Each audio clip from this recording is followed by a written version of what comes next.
আবু দাউদ শরীফের হাদিস 1904 নম্বর হাদিসে বলে, আজ হলো তাদের জন্য খুশি, আজ হলো তাদের জন্য আনন্দ যারা দীর্ঘ 30 দিন রমজানে রোজা রেখে আল্লাহ তাআলাকে সন্তুষ্ট করে যে আল্লাহ তাআলার ঈদগায় যে আসবে তাদের জন্য সুখবর। কি সুখবর? আজ তাদের জন্য আল্লাহ তাআলা পুরস্কার দান করে। সুবহানাল্লাহ বলবেন না? আল্লাহ তাআলা কি তাদের জন্য পুরস্কার দান করবে। এই পুরস্কারটা কেমন হতে পারে? আল্লাহ তাআলা কোনো ফিক্সড করে নেই, কোনো কোনো ফিক্সড করে বলি নেই তোমাদের জন্য এই পুরস্কারটা আছে। তারপরেও আল্লাহ তাআলা সতর্ক করে দিয়েছে, তারপরেও আল্লাহ তাআলা বলছে কোনো বান্দা যদি আনন্দ সহকারে খুশির সহকারে যদি ঈদগাহে আসে তার পিছের সমস্ত গুনাহ মাফ করে দেওয়া হয়। এবং যে গুনাহগুলো ছিল যে গুনাহগুলো ছিল সেই গুনার ক্ষেত্রে ওইখানে আল্লাহ তাআলা নেকি দ্বারা পরিপূর্ণ করে দেয়। আজ আমরা সেই দিনে উপস্থিত। আর আজ হলো আরো বেশি খুশির একটা দিন যে দীর্ঘ 1 বছর পরে আমরা এমনও আছে মানুষের সাথে 1 বছর পূর্বে যাদের দেখা হয়েছে আজ তাদের সাথে দেখা হচ্ছে, হচ্ছে কিনা? যখন একটা ব্যক্তির সাথে আর একটা ব্যক্তির দেখা হয় 1 বছরে, তাদের মনের প্রশান্তি, মনের শান্তিটা কতটা লাগে সেই ব্যক্তিকে জিজ্ঞাসা করলে বোঝা যায় কতটা শান্তি। তাহলে এক খুশি হলো কি ঈদের, দ্বিতীয় হলো কি 1 বছর পূর্বে যাদের সাথে দেখা হয়েছে আজ তাদের সাথে কি দেখা হচ্ছে, এই আর একটা খুশি। আল্লাহ তাআলা তার পবিত্র আল কোরআনে সূরা ইয়াসিনে 79 নম্বর আয়াতে বলেন, কুল ইহিয়াল্লাযী আনশাআহা আউওয়ালা মাররা ওয়া হুয়া বিকুল্লি শাইইন কাদির। যার অর্থ আল্লাহ তাআলা বলে, হে নবী আপনি বলে দিন আমি সর্বপ্রথম সৃষ্টি করেছি যাবতীয় যত মাখলুকাত আছে সর্বপ্রথম কে সৃষ্টি করেছে? আল্লাহ। এবং পুনরায় আবারও সৃষ্টি করবেন, পুনরায় আবারও সৃষ্টি করবেন। আমাদের সেম যে বডি আছে, যে চেহারা, যে স্বাস্থ্য সেম এইভাবে আবারও সৃষ্টি করবেন আল্লাহ তাআলা। এই সব কিছুর জ্ঞান কার কাছে? আল্লাহ তাআলার কাছে। আল্লাহ তাআলার কাছে কি আমাদের কি অনুভূতি হয়, এরকম চিন্তা হয় যে আমরা আমরা আবার পরিপূর্ণ এই শরীরে দেহে আবার আসবো, ফিরে আসবো? এইভাবে যেরকম আজ আমাদের এই মহল্লার মানুষ আজ উপস্থিত, তো এইভাবে কাল কিয়ামতের মাঠে, কোন মাঠে?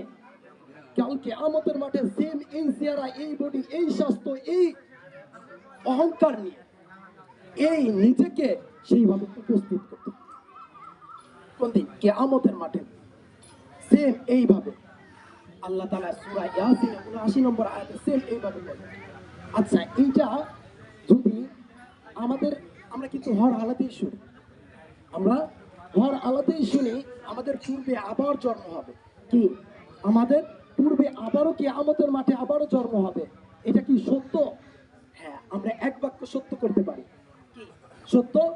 যাচাই বাছাই করতে পারি। কারণ কি পবিত্র আল কোরআনে বলছে, পবিত্র আল কোরআনে বলছে। এখন আমরা যদি ওই পাশে যদি কোনো ইহুদি, খ্রিস্টান, যদি বৌদ্ধ যদি ওইখানে বসে থাকতো, সে কি চিন্তা করতো সে কি এটা সত্য? এরকম মনে হতো না? সত্য কিনা?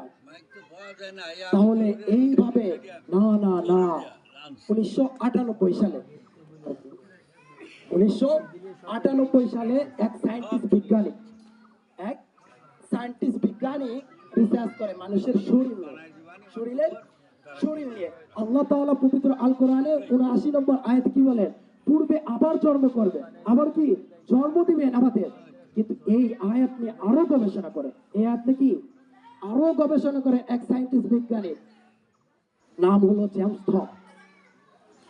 সেই বৈজ্ঞানিক এই শরীরের দেহ নিয়ে বেশি বেশি প্র্যাকটিস করে। কি আল্লাহ তাআলা বলছেন এটা তো সত্যই হবে।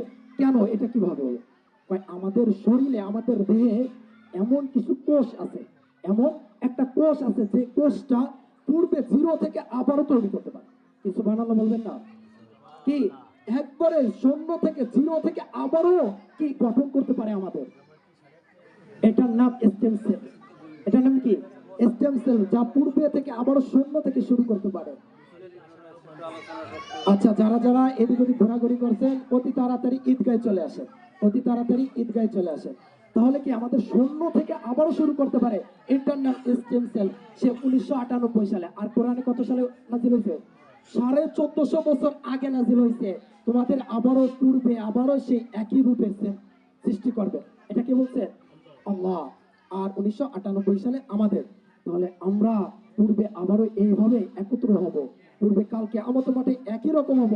আজ যেরকম ঈদগাহ মসজিদে যেরকম আসছি, সেম আমি একটা কথাই বলতে চাই আপনাদের, আপনাদের একটা কথাই বলতে চাই, আজ ঈদের নামাজে যতটা প্রাধান্য দিচ্ছে, আজ মসজিদে এসে 5 ওয়াক্ত নামাজে তার থেকে বেশি প্রাধান্য দিতে হবে।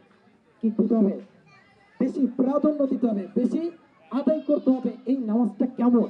এই নামাজটা হলো যেমন আপনারা বাজারে গেলে পুঁটি মাছ কিনেন না, একজন বলে এই ভাই আসেন আসেন আসেন, এই কটার সাথে এই কটা ফ্রি পাবে, বলে না? কি অল্প কটা দিয়ে তারপর বলে ফ্রি এই কয়টা। সেম ঈদের নামাজটি সম্পূর্ণ নামাজ কমপ্লিট করে 30টা রোজা রেখে 29টা রোজা রেখে এই ঈদ গায়ে আসবে, সে তার জন্য পুরস্কার, তার জন্য কি পুরস্কার, এই জন্য তার জন্য অফার, তার জন্য অফার। আর যারা 5 ওয়াক্ত নামাজ না পড়ে এই ঈদগায় আসতেন, সেটা কেমন? আল্লাহ তাআলা আমাদের বোঝার এবং আমল করার তৌফিক দান করুক। আমাদের হুজুর কথা বলবে, সবাই গুরুত্ব সহকারে একটু কথা শুনবেন ইনশাআল্লাহ।